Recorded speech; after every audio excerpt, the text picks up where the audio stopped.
ఎన్నికల ప్రచారంలో టీడీపీ అధ్యక్షుడు నారా చంద్రబాబు నాయుడు మతిలేని వ్యాఖ్యలు చేస్తున్నారు. ముఖ్యమంత్రి వైఎస్ జగన్ మీద అడ్డగోలుగా విరుచుకుపడుతున్నారు. ఓట్ల కోసం జనసేన అధ్యక్షుడు పవన్ కళ్యాణ్ ను ఆకాశానికి ఎత్తుతున్నారు. ఈ క్రమంలోనే ఆయన జగన్ మీద అడ్డమైన వ్యాఖ్య ఒకటి చేశారు.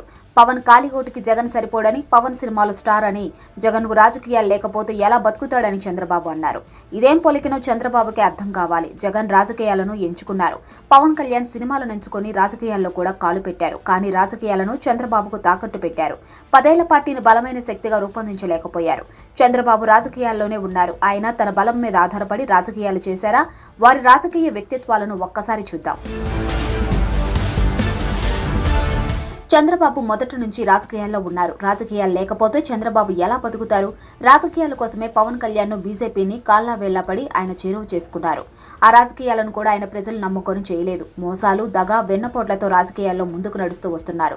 కూతురును ఇచ్చిన మామ ఎన్టీఆర్ ను వెన్నుపోటు పొడిచారు. ఎన్టీఆర్ నుంచి అధికారాన్ని, పార్టీని లాక్కోవడానికి దగ్గుబాటి వెంకటేశ్వరరావు, హరికృష్ణను వాడుకొని ఆ తర్వాత వదిలేశాడు. వాడుకొని వదిలేసే రకం చంద్రబాబు. ఎన్టీఆర్ కుమారుడు బాలకృష్ణను చేరదీసి హరికృష్ణను, జూనియర్ ఎన్టీఆర్ ను వదిలేశారు. వీరిద్దరిని వాడుకున్నంతకాలం వాడుకున్నారు. తనయుడు నారా లోకేష్ మీద ప్రేమతో, తన వారసత్వాన్ని ఆయనకి కట్టబెట్టాలనే కక్కుర్తితో జూనియర్ ఎన్టీఆర్ ను చంద్రబాబు దూరం పెట్టారు. ఆయన రాజకీయ జీవితంలో కుట్రలు, మోసాలు, వెన్నుపోట్లు మాత్రమే ఉన్నాయి. ప్రజల విశ్వాసం పొంది అధికారంలోకి వచ్చిన ఉదంతం చంద్రబాబు జీవితంలో లేదు. పొత్తులతో తప్ప ఒక్కడిగా ఎన్నికల్లో పోరాడి టీడీపీని గెలిపించిన ఉదంతం లేదు. అటువంటి చంద్రబాబు రాజకీయాలు లేకపోతే ఎలా బతుకుతారు? పవన్ కళ్యాణ్ వల్ల ఆయనకేమైనా సినిమా అవకాశాలు వస్తాయా? ఒక్కరి మీద వ్యాఖ్యలు చేసే ముందు తానేమిటో కూడా తెలుసుకోవాలనే లక్షణం చంద్రబాబులో కొరవడింది. అయినా పవన్ కళ్యాణ్తో జగన్ కు పోలికేమిటి? పవన్ కళ్యాణ్ గురించి చూద్దాం. ఆయన సినిమాలో స్టార్ కావచ్చు, కానీ రాజకీయాల్లో జీరో. రాజకీయాల్లోకి రాకుండా ఉంటే పవన్ కాస్త గౌరవమైనా ఉండేది. రాజకీయాల్లోకి వచ్చి ఆయన ఉద్ధరించిందేమిటి? ఒక్క మాట మీద ఎప్పుడైనా నిలబడ్డారా? 10 ఏళ్ల పార్టీని అంగుళం కూడా ముందుకు తీసుకెళ్లలేని అసమర్థుడిగా ఆయన మిగిలారు. చంద్రబాబుకు అమ్ముడుపోయారు. పార్టీని తాకట్టు పెట్టారు. ఈ మాట ఎవరో కాదు, తన ప్రయోజనాన్ని పక్కన పెట్టి జనసేన కోసం అహర్నిశలు పనిచేసిన పోతిన మహేషే అన్నారు. పార్టీ కోసం పనిచేసిన వారిని దగా చేసి చంద్రబాబుకు చెందిన నాయకులను తన పార్టీ కేటాయించిన సీట్లలో పోటీకి దించారు. నమ్మిన వారిని మోసం చేయడం బహుశా పవన్ కళ్యాణ్ చంద్రబాబు నుంచి నేర్చుకొని ఉంటారు. పవన్ కళ్యాణ్ రాజకీయాల్లో ఒక్క స్థిరమైన, స్పష్టమైన వైఖరితో అడుగులు వేశారా? ఓసారి చేకువరా అంటాడు, ఇంకోసారి ఇంకేదో అంటారు. పరస్పర విరుద్ధమైన భావజాలాలతో రాజకీయాలను కలగాపులగం చేసుకున్నారు. పార్టీకి ఒక స్పష్టమైన సిద్ధాంతాన్ని రూపొందించుకొని ప్రజల్లోకి వెళ్లడంలో ఆయన పూర్తిగా విఫలమయ్యారు. ఆయనకి పార్టీ చంద్రబాబుకో మరెవరికో తాకట్టు పెట్టడానికి మాత్రమే కావాలి. పవన్ కళ్యాణ్కు రాజకీయాలు తాత్కాలిక ప్రయోజనాల కోసం కావాలి, సినిమాలు నటించడానికి కావాలి.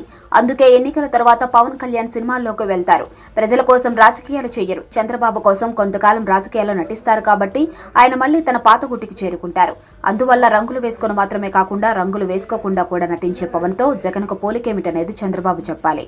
పవన్ కళ్యాణ్ సినిమాల్లో కూడా అన్నయ్య చిరంజీవి కారణంగా ఎదిగాడు. ఆయనకు చిరంజీవి ఆలంబనంగా దొరికాడు. అన్నయ్య లేకపోతే తమ్ముడి బతుకు ఏమయ్యేది? ఇంకా పవన్ కళ్యాణ్ వ్యక్తిగత జీవితంలోకి వెళ్లడం మంచిది కాదు కాబట్టి చాలా విషయాలను ఇక్కడ ప్రస్తావించడం లేదు. ముఖ్యమంత్రి వైఎస్ జగన్ విషయానికి వద్దాం. విశేషమైన రాజకీయ అనుభవం ఉందని చెప్పుకునే సీనియర్ నాయకుడు చంద్రబాబు జగన్ ఎదుర్కోవడానికి 3 చెరువులు నీరు తాగుతున్నారు. దీన్ని బట్టి జగన్ సత్తా ఏమిటో అర్థం కావడం లేదా? జగన్ రాజకీయాలు లేకపోతే ఎలా బతుకుతాడని చంద్రబాబు అడుగుతున్నారు. ఇది ఎంతటి అర్థం లేని ప్రశ్ననో ఇట్లే అర్థమైపోతుంది. జగన్ ప్రజల కోసం చంద్రబాబు కుట్రలను, మోసాలను ఎదుర్కొంటూ ముఖ్యమంత్రి స్థాయికి ఎదిగారు.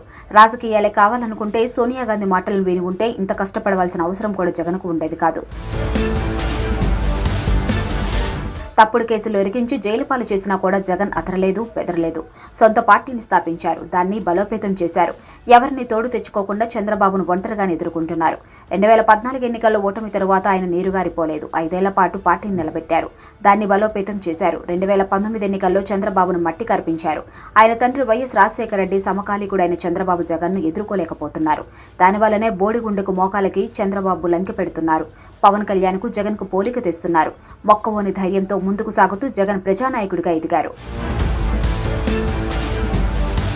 జగన్ స్థాయిలో చంద్రబాబు తన కుమారుడు నారా లోకేష్ నిలబెట్టగలరా?